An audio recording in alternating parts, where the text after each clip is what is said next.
दोस्तों नमस्कार, मेरे YouTube channel IG Hindi academy में आप सभी का हार्दिक स्वागत है। जैसा कि आप देख रहे हो, संपूर्ण हिंदी व्याकरण की निःशुल्क क्लास चल रही है, ठीक है। और जो विद्यार्थी नए जुड़े हैं, बिल्कुल हिंदी के लिए आईजी हिंदी एकेडमी तैयार है। आज का महत्वपूर्ण टॉपिक है आपका क्रिया। हर भर्ती परीक्षा में क्रिया में से जरूर प्रश्न पूछा जाता है।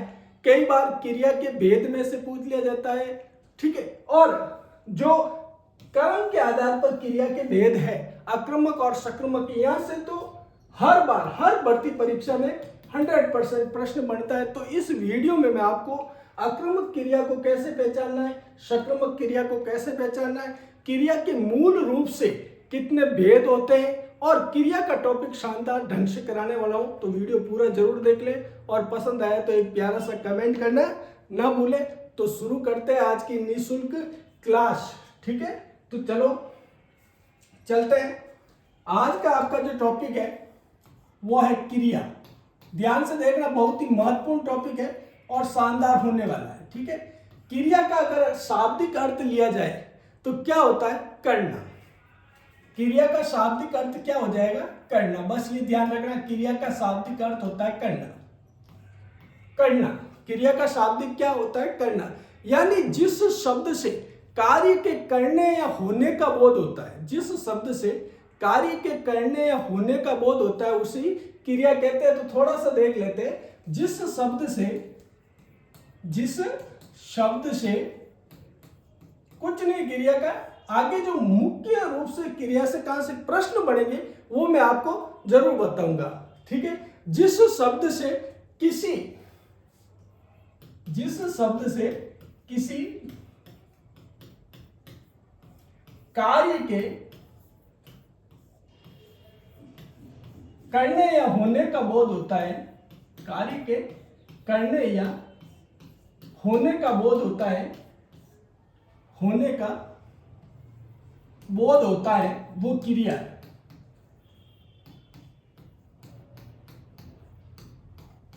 क्रिया क्या है यदि पूछ लिया जाए तो जिस शब्द से, यानी ऐसा शब्द, ठीक है ना, जिससे किसी कार्य के करने या होने का बोध हो तो वो क्रिया। ये तो होगी क्रिया की डेफिनेशन, क्रिया का शाब्दिक अर्थ। अब जो मुख्य रूप से यहां से प्रश्न बनता है उसको आपको ध्यान रखना है और मैं हर वीडियो में बिल्कुल डिटेल से आपको हर टॉपिक को बताने वाला हूं, ठीक है।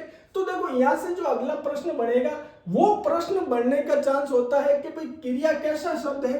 तो मैं आपको बताता हूं कि शब्द भेद के अंतर्गत थोड़ा सा देख लीजिए। कई बार सीधा सीधा प्रश्न पूछ लिया जाता है क्रिया कैसा शब्द है, ठीक है।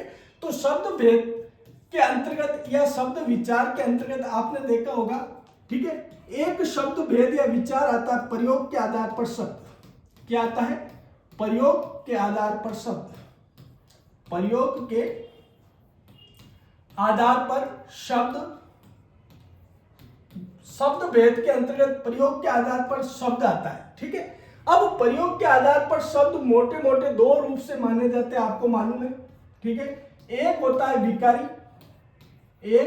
विकारी शब्द और दूसरा होता है अविकारी। एक होता है विकारी और दूसरा होता है अविकारी। इसको अच्छी तरह से देखना है क्योंकि यहां से कई बार प्रश्न बनता है और कोई भी टॉपिक में पूरा संपूर्णता से कराना चाहता हूं कि मेरे को किसी विद्यार्थी ने फॉलो किया है तो हिंदी में उसका सवाल गलत नहीं होना चाहिए। तो दूसरा होता है अविकारी शब्द, ठीक है।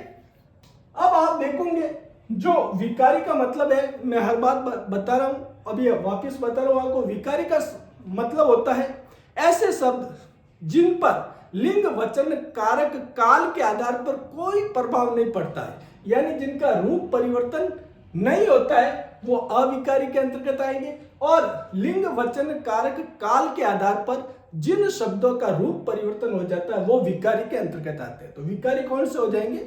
जिनका लिंग वचन कारक काल के अंतर्गत हिंदी में रूप परिवर्तन होता है वो विकारी शब्द होते हैं, और जिनका रूप परिवर्तन नहीं होता है, एक जैसे बने रहते हैं, अवैध बने रहते हैं, वो होता है अविकारी, ठीक है। अब विकारी के अंतर्गत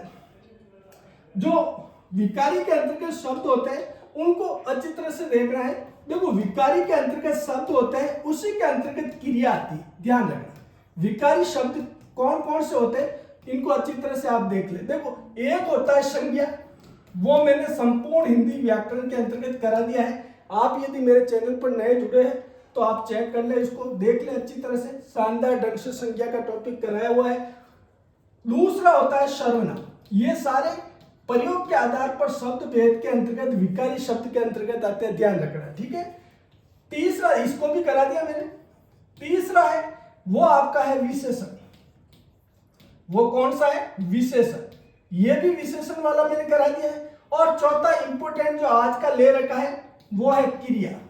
अब आपको ध्यान रखना है, ये क्रिया ये विकारी शब्द है। यदि आपसे पूछ लिया जाए कि क्रिया शब्द कैसा है, क्रिया शब्द कैसा है, तो आपका आंसर होना चाहिए प्रयोग के आधार पर शब्द भेद के अंतर्गत विकारी शब्द है क्रिया, ठीक है। अब विकारी शब्द में से संज्ञा हो गया, सर्वनाम हो गया, विशेषण हो गया है, आज क्रिया ले रहे हैं, तो इस प्रकार से विकारी के सारे शब्द आपके हो जाएंगे। फिर अपन अविकारी को अच्छी तरह से, क्रिया विशेषण है उनको अच्छी तरह से समझ लेते हैं, ठीक है। तो ये तो हो गया इसकी डेफिनेशन और कहां से ये शब्द लिया गया है उसको अपन ने समझा दिया है। आगे बढ़ते हैं। अब देखो महत्वपूर्ण जहां जहां से प्रश्न बनेंगे वो मैं जरूर आपके साथ शेयर करूंगा और अच्छी तरह से आपको समझाने का पूरा प्रयास रहेगा। मैं अपना सर्वोत्तम दूंगा। आप भी थोड़ा सा शेयर कीजिए, वीडियो को लाइक कीजिए, कमेंट कीजिए। आपका टॉपिक आज का है क्रिया। क्रिया का शाब्दिक अर्थ क्या होता है मैंने बता दिया, करना। क्रिया का शाब्दिक अर्थ क्या होता है? करना। अब क्या करना? जिस शब्द से किसी कार्य के करने या होने का बोध होता है वो क्रिया, अभी अपन ने समझ ली। अब होता है मुख्य रूप से क्रिया के भेद पर चर्चा की जाती है। भेद, इसको अच्छी तरह से देखना भाई कि भाई क्रिया के भेद कितने होते हैं, क्रिया कितने प्रकार की होती है। ये प्रश्न कई बार बनता है, तो आपको ध्यान रखना है क्रिया कितने प्रकार की होती है। तो क्रिया के भेद हिंदी के अंतर्गत 3 माने गए। कितने भेद माने गए? 3। इनको अच्छी तरह से समझना बहुत जरूरी है, ठीक है। क्रिया के भेद 3 है। 3 कौन कौन से हैं तो इनको मैं यहाँ पर डिटेल में आपको समझा देता हूँ। क्रिया के भेद के बारे में चर्चा कर रहे हैं, ठीक है। तो एक जो पहला भेद है वो होता है कर्म के आधार पर क्रिया। वो क्या होता है? कर्म के आधार पर क्रिया। अच्छी तरह से देखना, कर्म के आधार पर, कर्म के आधार पर क्रिया।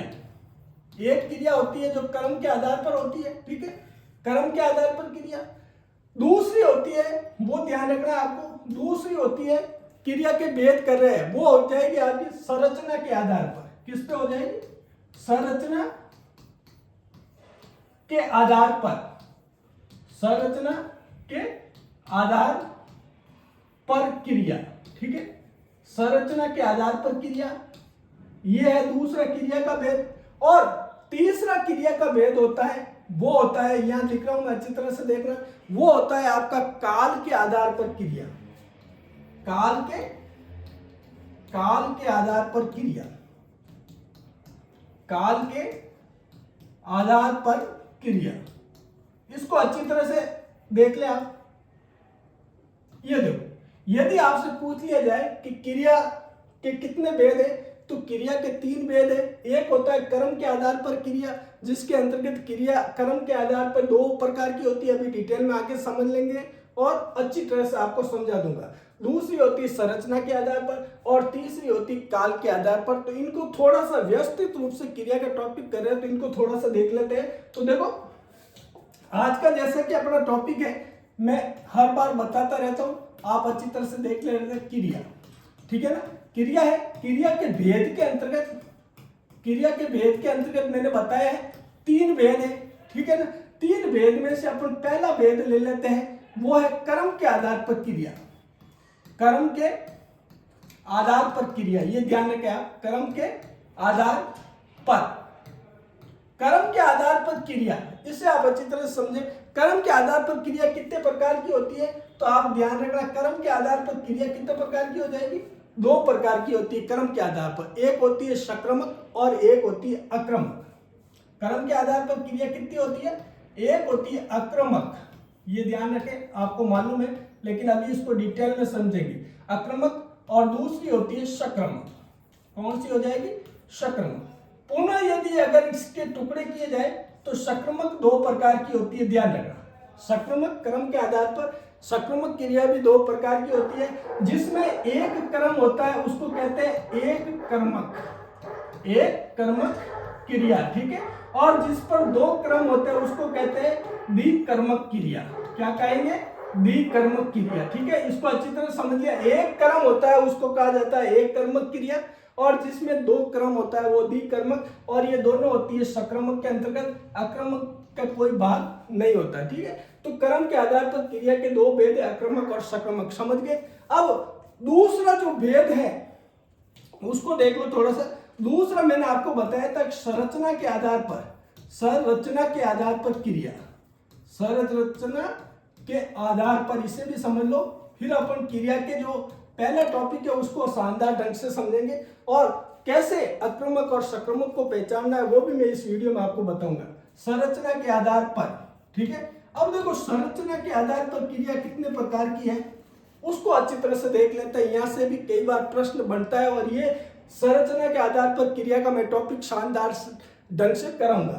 तो संरचना के आधार पर क्रिया के भेद कितने? 5, ठीक है। और क्रम के आधार पर क्रिया के भेद कितने? 2। अपन ने बता दिया अक्रमक और सक्रमक, इसे मोटा मोटा आपको ध्यान में रखना, ठीक है। अब इसमें देखो संरचना के आधार पर क्रिया के मैंने कहा 5 भेद। अब 5 कौन कौन से हैं उसको अच्छी तरह से समझ लेते हैं, ठीक है। उसको अपन अच्छी तरह से समझ लेते हैं 5 भेद को। उसके अंतर्गत सबसे पहला होता है वो होते हैं आपकी संयुक्त क्रिया। कौन सी हो जाएगी? संयुक्त क्रिया। इसे याद रखना, संयुक्त क्रिया कई बार पूछ लिया जाता है, संयुक्त क्रिया कैसी है, ठीक है। तो वो आता है संरचना के आधार पर क्रिया के भेद के अंतर्गत आएगी संयुक्त क्रिया। तो पहली हो जाएगी संरचना के आधार पर संयुक्त क्रिया। दूसरी आपकी हो जाएगी संरचना के आधार पर, बता रहा हूं मैं, अच्छी तरह से देखना। दूसरी नाम धातु क्रिया। दूसरी कौन सी हो जाएगी?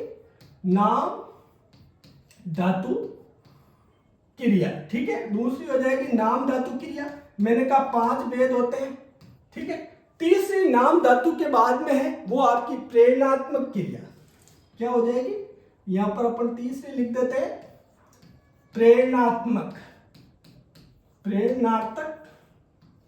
क्रिया, ठीक है। प्रेरणात्मक क्रिया हो जाएगी। चौथी है वो आपकी हो जाएगी पूर्वकालिक क्रिया। कौन सी हो जाएगी? पूर्वकालिक क्रिया। अच्छी तरह से देखिए आप, चौथी संरचना के आधार पर हो जाएगी पूर्वकालिक क्रिया, ठीक है। और 5वीं आपकी हो जाएगी कृदंत क्रिया। इन सबको मैं शानदार ढंग से आपको बताऊंगा, और आपका एक भी प्रश्न क्रिया से गलत नहीं होने दूंगा। तो समझ में आ गया, क्रम के आधार पर क्रिया के 2 भेद, अक्रमक सक्रमक के पुनः 2 भेद, एक कर्मक और द्विकर्मक। उसके बाद में संरचना के आधार पर क्रिया के भेद, ये ध्यान रखना, क्रिया के भेद पर चर्चा करें तो वो 5 प्रकार मैंने माने। संयुक्त क्रिया ये आती है संरचना के आधार पर, ध्यान रखना है। नाम धातु क्रिया किस में आएगी? संरचना के आधार पर आएगी। प्रेरणार्थक क्रिया किस में आएगी? संरचना के आधार पर क्रिया के भेद में आएगी। पूर्वकालिक क्रिया किस में आएगी? संरचना के आधार पर भेद में आएगी। और कृदंत क्रिया किस में आएगी? वो भी आ जाएगा आपका संरचना के आधार पर। ये तो हो गया। अब एक भेद और है, वो मैं आपको यहीं पे बता देता हूं ताकि यहीं पे आपको मालूम हो जाएगा, ठीक है। तीसरा जो भेद है क्रिया के भेद की चर्चा कर रहे हैं अपन, ठीक है। ये पहला भेद था, ये दूसरा भेद था। ये क्रिया का जो तीसरा भेद है वो मैंने कहा काल के आधार पर। तीसरा कौन सा हो जाएगा? काल के आधार पर। इसे अच्छी तरह से देखें, क्रिया के भेद यहीं पर समझ में आ जाएंगे। काल के आधार पर, मैं इसीलिए यहीं पर ले रहा हूं, काल के आधार पर क्रिया। अब काल के आधार पर क्रिया कितने प्रकार की होती है? आपने टेंस पढ़े होंगे, जैसे इंग्लिश में, वही हिंदी में है। काल के आधार पर क्रिया 3 प्रकार की होती है, भूतकालिक क्रिया, वर्तमानकालिक क्रिया। तो ये काल के आधार पर कितनी है? 3। वही टेंस की तरह, हिंदी में जैसे टेंस होते हैं वैसे काल के आधार पर क्रिया होती है, ठीक है। तो इसमें पहली होती है, उसको कहा जाता है भूतकालिक क्रिया। क्या कहा जाएगा? भूतकालिक, ठीक है, भूतकालिक हो जाएगी। दूसरी हो जाएगी वर्तमानकालिक। क्या हो जाएगी? वर्तमानकालिक हो जाएगी। और तीसरी हो जाएगी आपकी भविष्यकालिक। कौन सी हो जाएगी? भविष्यकालिक। समझ में आ गया? ये तीसरी। तो अब देखो मोटा मोटा क्रिया में से जो प्रश्न बनेगा, एक तो आपको परिभाषा पूछ लिया जाएगा क्रिया क्या है, तो क्रिया का शाब्दिक अर्थ होता है, ध्यान रखना क्रिया का शाब्दिक अर्थ क्या होता है, तो आपको ध्यान रखना है करना। क्रिया का शाब्दिक अर्थ होता है करना, यानी जिस शब्द से किसी कार्य के करने या होने का बोध होता है उसे क्रिया कहते हैं। फिर आपसे पूछा जाए क्रिया के भेद कितने, तो आप कहना है तीन। तीन कौन कौन से भेद है? पहला हो जाएगा आपका कर्म के आधार पर क्रिया, ठीक है। फिर हो जाएगा दूसरा संरचना के आधार पर क्रिया, और तीसरा हो जाएगा आपका काल के आधार पर क्रिया, ठीक है। अब कर्म के आधार पर क्रिया के दो भेद आक्रमक और सक्रमक ध्यान में रखना है, ठीक है।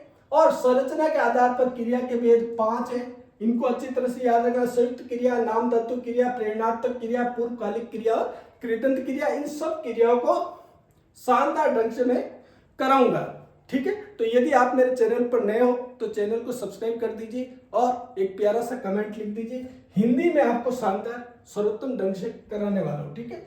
और अगला है काल के आधार पर तीसरी, वो हो जाएगी आपकी भूतकालिक क्रिया, वर्तमान कालिक क्रिया और भविष्यकालिक क्रिया होगी। अब अपन पहला टॉपिक जो आज के थंबनेल का पहला थंबनेल पर लिखा हुआ टॉपिक आक्रामक और सक्रमक वो कर लेते हैं, ठीक है। यदि वीडियो ज्यादा लंबा होगा तो अगले वीडियो में फिर अपन दूसरी संरचना के आधार पर क्रिया का भेद करेंगे और फिर अगले वीडियो में काल के आधार पर क्रिया के भेद करेंगे। मतलब क्रिया के टॉपिक को मैं शानदार ढंग से आपके सामने प्रस्तुत करूंगा और शानदार ढंग से कराने की पूरी कोशिश करूंगा। आप विश्वास रखें मेरे पर, ठीक है। तो आगे बढ़ते हैं अपन, चलो चलते हैं क्रिया की यात्रा पर। संपूर्ण हिंदी व्याकरण के अंतर्गत आज का अपना टॉपिक है क्रिया। क्रिया का शाब्दिक अर्थ क्या होता है? करना, यानी ऐसे शब्द जिससे किसी कार्य के होने या करने का बोध होता है वो क्रिया है। क्रिया के भेद मैंने बता दिए, भेद कितने हैं तो आपको ध्यान रखना है क्रिया के भेद 3 है। कर्म के आधार पर क्रिया, संरचना के आधार पर क्रिया और काल के आधार पर। उसके अंतर्गत पहला जो भेद है कर्म के आधार पर क्रिया, इसे आज ले लेते हैं। कर्म के आधार पर अच्छी तरह से देखें, कर्म के आधार पर क्रिया, इसे अच्छी तरह से अपन करने वाले हैं। कर्म के आधार पर क्रिया, अब इसे अच्छी तरह से अपन समझ लेते हैं। कर्म के पहला जो क्रिया का भेद है कर्म के आधार पर क्रिया, ठीक है। अब क्रिया शब्द का फल किस पर पड़ रहा है इसे थोड़ा सा लिख देते हैं, इसे जरूर याद रखना है। क्रिया शब्द का फल, क्रिया शब्द का फल किस पर पड़ रहा है? क्रिया शब्द का फल किस पर पड़ रहा है?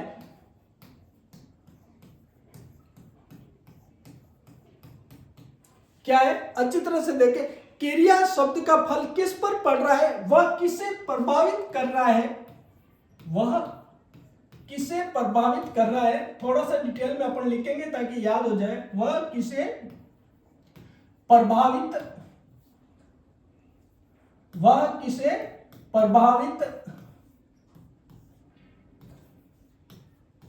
कर रहा है। क्या है? क्रिया शब्द का फल किस पर पड़ रहा है और वह शब्द किसे प्रभावित कर रहा है, इस आधार पर किया जाने वाला, इस आधार पर किया जाने वाला, थोड़ा सा डिटेल में समझ लेते हैं। इस आधार पर किया जाने वाला,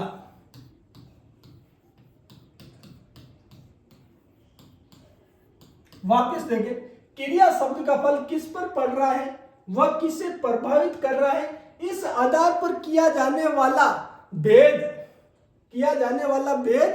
कर्म किया जाने वाला भेद, थोड़ा सा लिखते हैं, इस आधार पर किया जाने वाला भेद कर्म के आधार पर क्रिया में आता है। कर्म के आधार पर क्रिया, अब आप समझ में आ गया होगा आपको।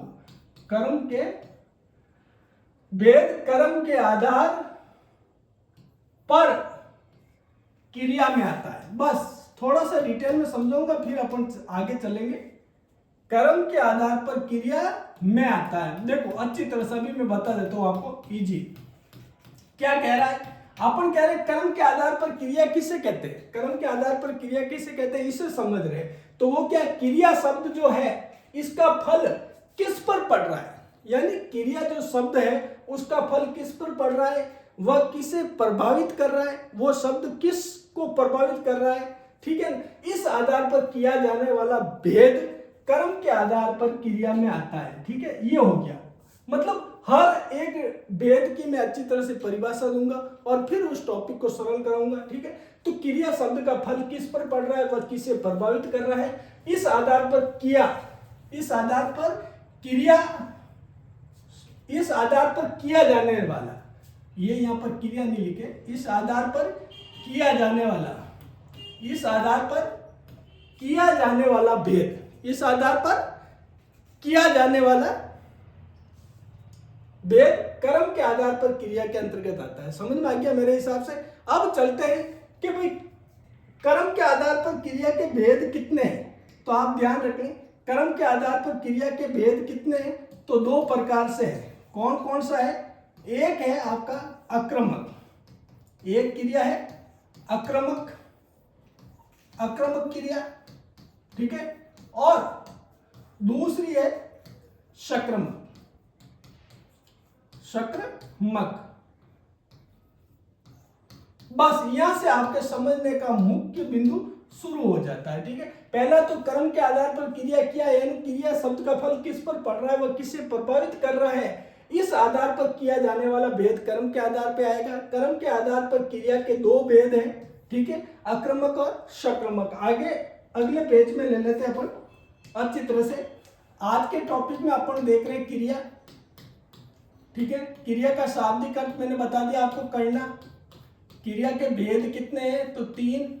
उसमें से पहले भेद जो है कर्म के आधार पर क्रिया, पहला भेद कर्म के आधार पर क्रिया, कर्म के आधार पर क्रिया, इसकी अभी अपन ने डेफिनेशन दे दी, समझ लिया थोड़ा सा, ठीक है। अब इस कर्म के आधार पर क्रिया के भेद कितने हैं, ठीक है, तो ये भेद है 2। उसमें अपन पहला भेद ले लेते हैं, पहला भेद है आक्रमक। इसे अच्छी तरह से देख लेते हैं, आक्रमक किसे कहते हैं, आक्रमक क्रिया, ये कर्म के आधार पर क्रिया के भेद के अंतर्गत आता है, आक्रमक क्रिया। अब देखो आक्रमक क्रिया किसे कहते हैं, जिस वाक्य में क्रिया का प्रभाव या फल, जिस वाक्य में, थोड़ा सा लिख देते हैं, जिस वाक्य में क्रिया का, जिस वाक्य में क्रिया का प्रभाव या फल, अच्छी तरह से देखना, प्रभाव या एक शब्द और लिख सकते हैं आप, फल, ठीक है। जिस वाक्य में क्रिया का प्रभाव या फल केवल कर्ता पर पड़ता है, फल केवल, ये लिख देते हैं, केवल कर्ता पर पड़ता है, कर्ता पर पड़ता है,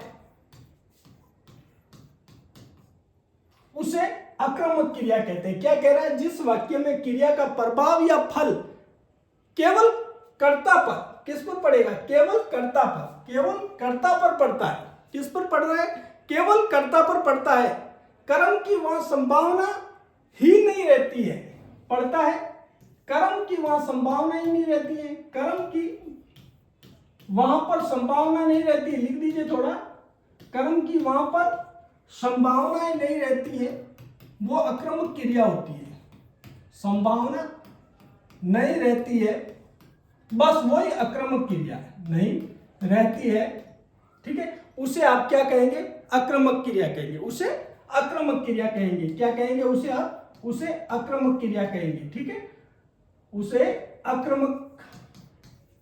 अभी आपको थोड़ा सा डिटेल में उदाहरण द्वारा समझा देते हैं, उसे आक्रमक क्रिया कहते हैं। बस समझ में आ गया, यानी जिस वाक्य में क्रिया का प्रभाव या फल, इसे ध्यान रखें, क्रिया का प्रभाव या फल केवल कर्ता पर पड़ता है, कर्म की वहां पर कोई आवश्यकता नहीं है, कर्म होता ही नहीं है, कर्म की वहां पर संभावनाएं नहीं रहती है उसे आक्रामक कहते हैं। अब इसका एक उदाहरण देख लेते हैं। जैसे कर्म की कोई आवश्यकता नहीं है, कैसे फल पड़ेगा कर्ता पर, वो आपको मैं बता देता हूं। जैसे एक शब्द लेते हैं, फलक सोती है, फलक सोती है।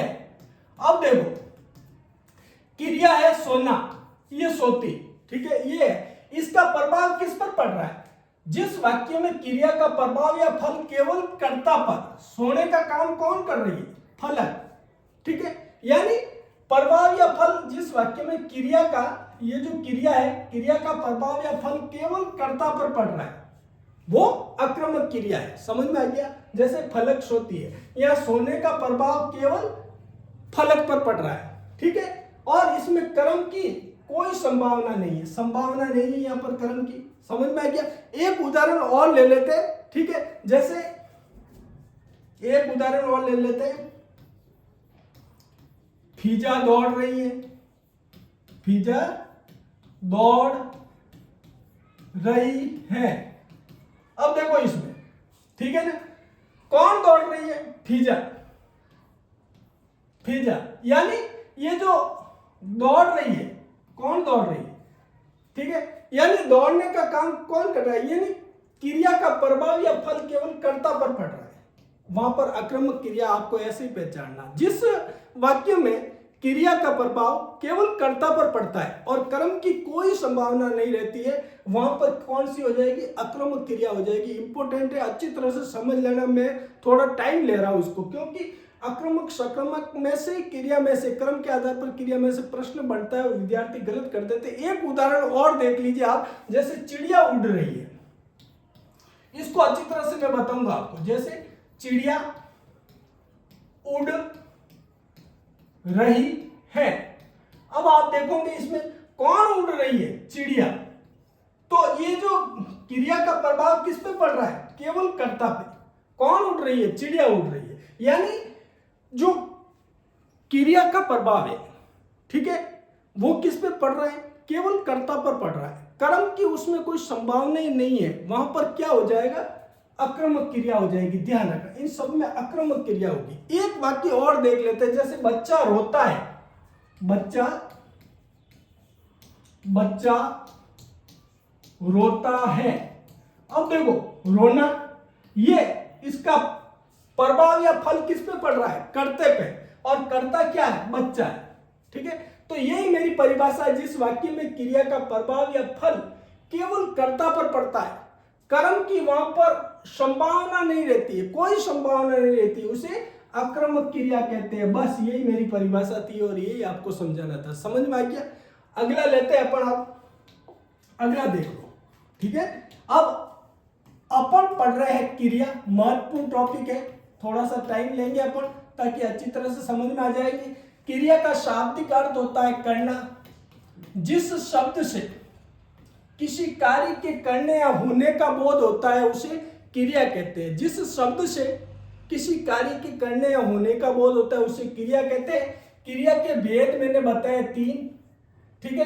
3 में से जो पहला भेद है कर्म के आधार पर, उसे अपन कर रहे हैं अभी। कर्म के आधार पर क्रिया, कर्म के आधार पर क्रिया अच्छी तरह से समझ लेते हैं, ताकि एक ही वीडियो में आपको अच्छी तरह से समझ में आ जाए, ठीक है ना।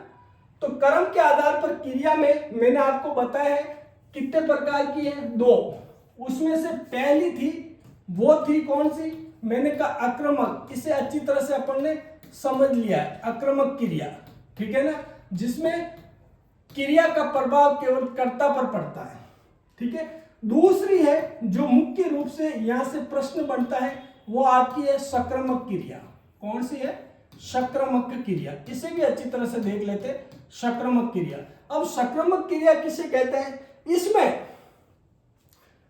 इसमें क्या होगा? जो क्रिया का प्रभाव है वो क्रम पर पड़ेगा। किस पर पड़ेगा? पहला तो इसकी शाब्दिक अर्थ ले लेते। सकर्मक, यानी स का मतलब क्या है? सहित। स का मतलब क्या है? यहां पर स का मतलब क्या है? सहित, यानी जो कर्म के साथ रहती है। इसका क्या मतलब हो जाए? सकर्मक, यानी कर्म के साथ। स लगा हुआ है ठीक है, और कर्मक क्रिया है, तो स का मतलब क्या है, स यानी सहित, ठीक है, यानी कर्म के साथ, जो क्रिया कर्म के साथ रहती है उसे कर्म के साथ, उसे सक्रामक कहते हैं, इसे ध्यान रखना है, ठीक है। तो प्रश्न आ जाए सक्रामक क्रिया कौन सी है, ठीक है, तो जो कर्म के साथ रहती है वो सक्रामक है, नाम से मालूम पड़ गया, ठीक है। अब जिस क्रिया का फल या प्रभाव कर्ता को छोड़कर कर्म पर पड़ता है, इसे देख ले, ये इसकी डेफिनेशन थोड़ी सी देता हूं, जिस, अच्छी तरह से देखना, जिस क्रिया का फल या प्रभाव, फल या जिस, अच्छी तरह से, जिस क्रिया का फल या प्रभाव कर्ता को छोड़कर, कर्ता को छोड़कर, जिस क्रिया का फल या प्रभाव कर्ता को छोड़कर कर्म पर पड़े, किस पर पड़े, इंपॉर्टेंट, कर्म पर पड़े, कर्म पर पड़े, ठीक है ना, उसे सक्रामक क्रिया कहते हैं, बस कुछ नहीं, उसे सक्रामक क्रिया कहते हैं। अभी मैं आपको बताऊंगा, इसकी पहचान बताऊंगा, उसे सक्रामक क्रिया कहते हैं, उसे सक्रामक क्रिया कहते हैं, बस। इसमें क्या होगा, आक्रामक में तो कर्ता पे पड़ेगा, और इसमें क्या है, जिस क्रिया का फल या प्रभाव कर्ता को छोड़कर किस पर पड़ेगा, कर्म पर पड़ेगा। एक इंपॉर्टेंट है सक्रामक का, वो आप जरूर लिख दे, वो है पहचान, कि आपको पहचान कैसे करनी है कि ये क्रिया सक्रामक है या आक्रामक, इसे आप जरूर लिख दे। क्रिया से पहले आपको दो प्रश्न करने, क्या किसको, क्या है, थोड़ा सा लिख दीजिए, क्रिया से पहले, क्रिया से पहले, क्रिया से पहले आपको क्या करना है, क्या किसको, क्रिया से पहले क्या करना है, क्या, एक शब्द क्या है, और एक है किसको, एक क्या है, किसको,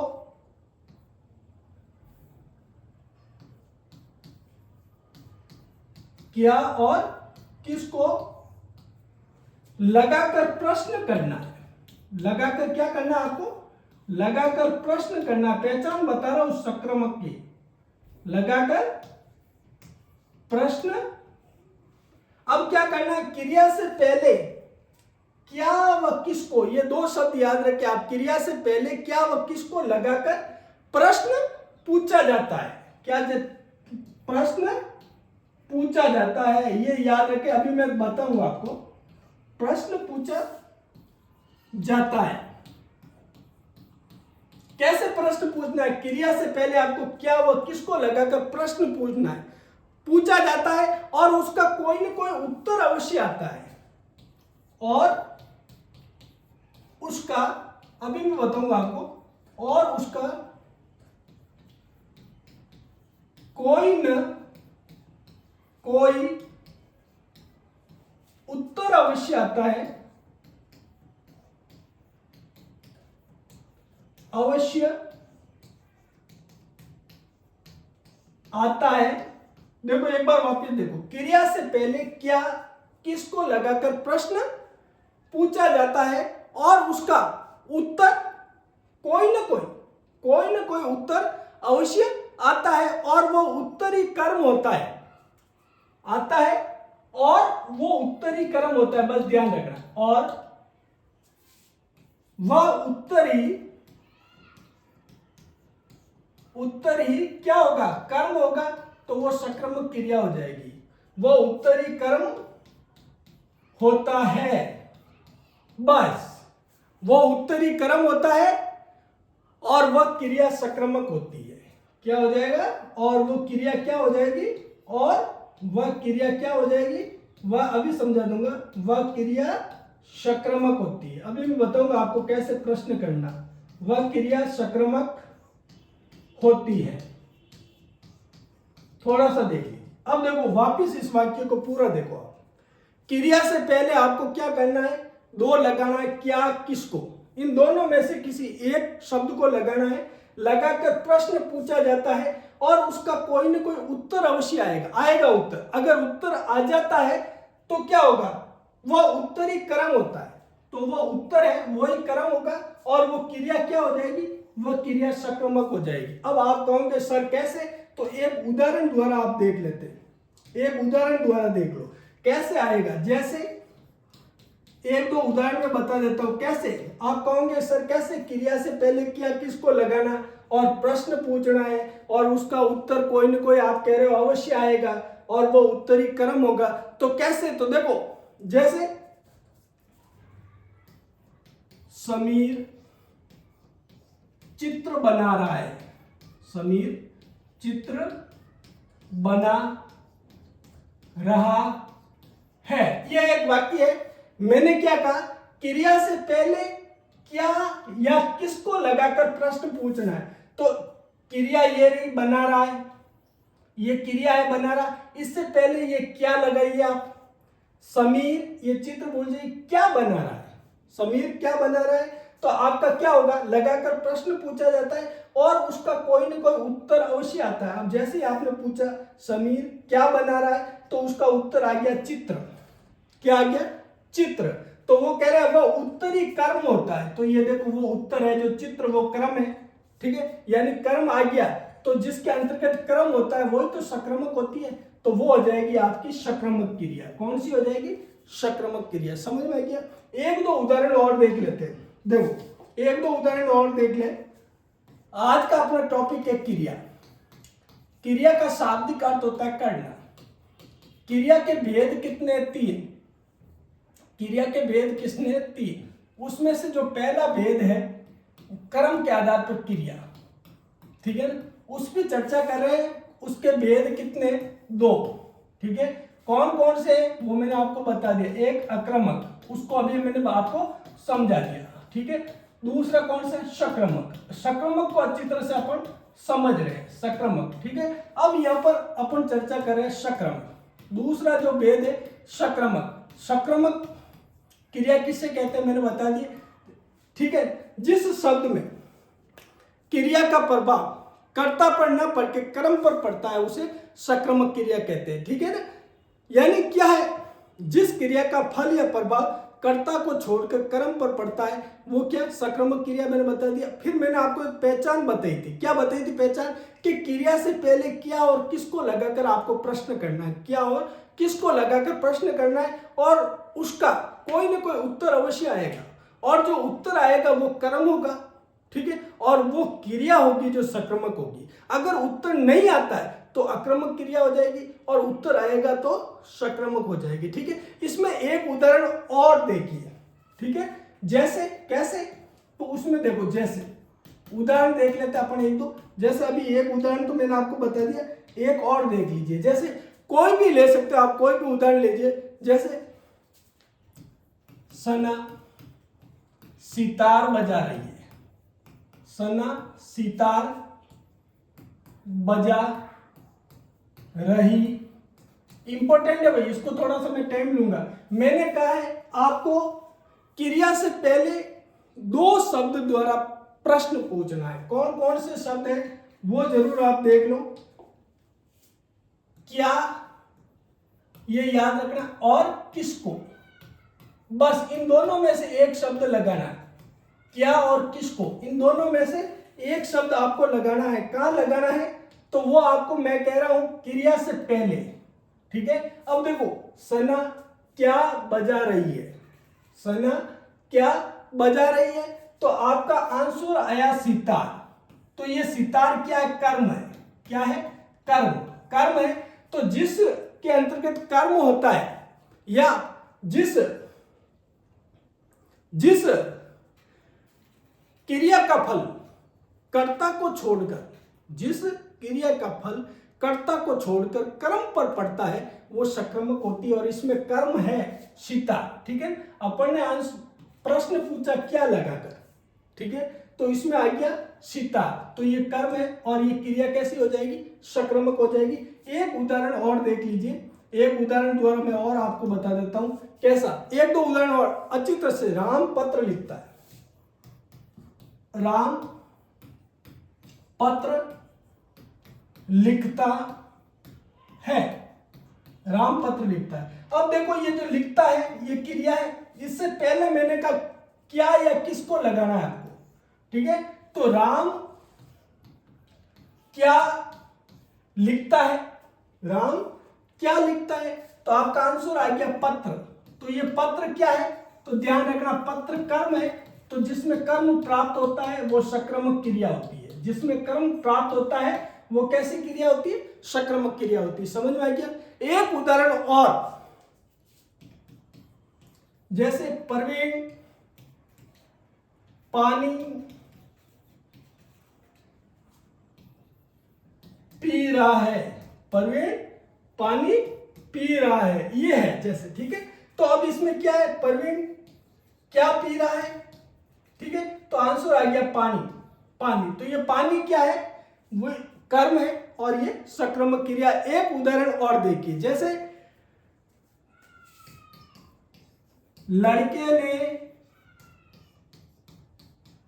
आम खाया। अब देखो मैंने कहा इससे खाया से पहले आपको क्या लगाना है, तो लड़के ने क्या खाया, तो आंसर आ गया काम। तो काम कर्म है और ये सक्रामक क्रिया। मेरे हिसाब से यहां तक आपको समझ में आ गया होगा। अब सक्रामक क्रिया भी दो प्रकार की होती है। एक होती है एक कर्मक, सक्रामक दो प्रकार की हो जाएगी, कुछ नहीं उसके अंतर्गत। एक होगी एक कर्मक, क्या हो जाएगी, एक कर्मक होगी, जिसमें एक ही कर्म होगा, एक कर्मक, ठीक है। और जो दूसरी होगी वो होगी द्विकर्मक। कौन सी हो जाएगी, द्विकर्मक हो जाएगी, उसमें दो कर्म होगा, द्विकर्मक। ये कुछ नहीं है, ठीक है। जैसे एक कर्मक में कैसे माँ खाना बना रही है, ठीक है, तो इसमें एक ही कर्म है, ठीक है। अब द्विकर्मक कैसे हो जाएगी, सक्रामक। जैसे अध्यापक जी छात्रों को हिंदी पढ़ा रहे हैं, ठीक है, तो इसमें दो कर्म हो गए, छात्र हो गए और हिंदी हो गए, तो वो हो जाएगी द्विकर्मक। मुख्य आपसे यही पूछा जाएगा कि सक्रामक कौन सी है और आक्रामक कौन सी है, और मैंने उससे अच्छी तरह से जहां जैसा हो समझाने का प्रयास किया है कि आपको बस क्या वो किसको ध्यान रखना है और उसे क्रिया से पहले लगाना है। मैंने कहा क्रिया से पहले लगाना है और उसका उत्तर जरूर आपको प्राप्त होगा। तो जो उत्तर प्राप्त होगा वो कर्म होगा और वो क्रिया सक्रामक होगी। तो दोस्तों आज का ये वीडियो कैसा था, लाइक कमेंट कर बताएं, और हिंदी के लिए बिल्कुल आप मेरे से जुड़ जाइए। मैं आपको हिंदी में सर्वोत्तम देने का पूरा प्रयास करूंगा। जय हिंद दोस्तों, नमस्कार साथियों।